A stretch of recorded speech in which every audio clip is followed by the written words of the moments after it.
নিজের ছেলে মেয়ে ঘরে চিন্তা করে না, মানুষের সাথে খারাপ ব্যবহার করে না।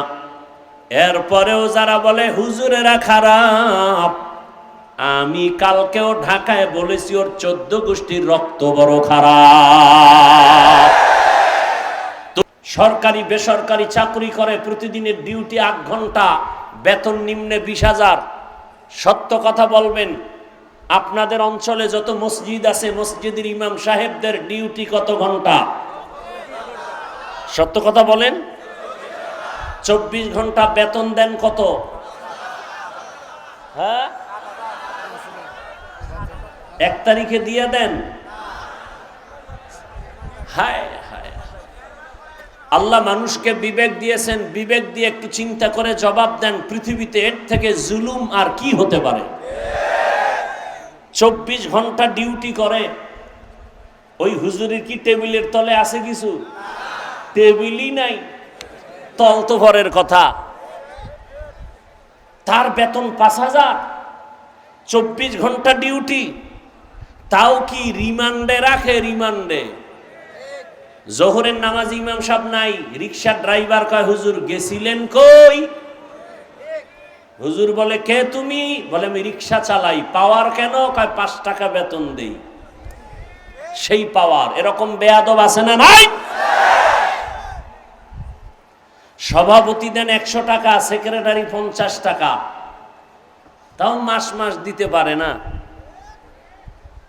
এরপরও কি কোনো ইমাম সাহেব, কোনো আলেম জুমার দিন জুমায় বলছে এই কমিটি, কালকের থেকে বেতনের স্কেল যদি ফাইনাল করা না হয় আসর থেকে সূরাগুলো উল্টা পড়া হবে?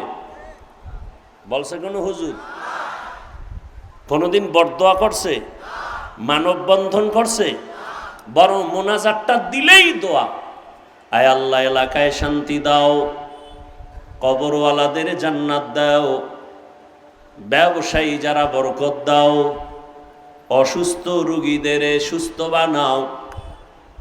এত উপকার করে, নিজের ছেলে মেয়ে ঘরে চিন্তা করে না, মানুষের সাথে খারাপ ব্যবহার করে না।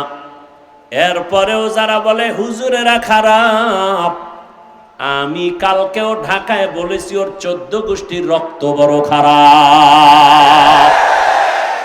তুকু যাও সুন্নতে আহমদ কুজা বা মুহাম্মদ কেবুয়দ নিসবতরা মান আহাব্বা সুন্নতি কৌলে রসুল মজদায়ে কানা মাই হাম কুন কবুল।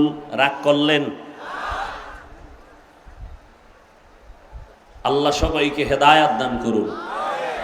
সবার আগে আল্লাহ আমাকে হেদায়াত দান করেন।